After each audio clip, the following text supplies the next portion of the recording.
নমস্কার বন্ধুরা, আমি রিতম। আমার প্রোফাইলে সবাইকে স্বাগত। আজ আমরা যাচ্ছি মেদিনীপুর শহরস্থিত খয়রলার চক থেকে মাত্র 3 কিলোমিটার দূরে সিজুয়া গ্রামে। চলুন যাওয়া যাক।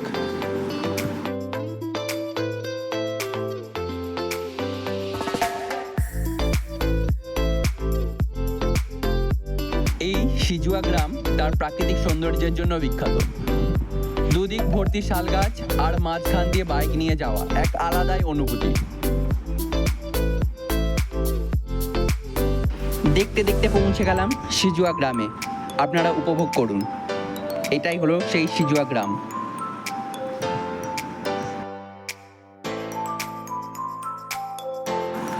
এটা হলো আমার চাঙ্গু পাঙ্গু, সবাই মিলে বেরিয়েছি। আর এই গ্রামে অধিষ্ঠিত রয়েছে মা মাকুন্দ্রা বুড়ি নামে এক বনদেবী। লোককথা অনুযায়ী এই বনদেবী খুবই জাগ্রত। এছাড়া এখানে রয়েছে বন্ধুদের সাথে আড্ডা মারার জন্য নানা রকম চা স্ন্যাক্সের দোকান। একজন স্ন্যাক্স খাচ্ছে একজন। যদি মন খারাপ থাকে বা বন্ধু বা ফ্যামিলির আড্ডা মারার থাকে, তাহলে এই জায়গাটি অবশ্যই ঘুরে যাবেন। দেখা হচ্ছে পরের ভিডিওতে। আর ফলো করতে ভুলবেন না। টাটা।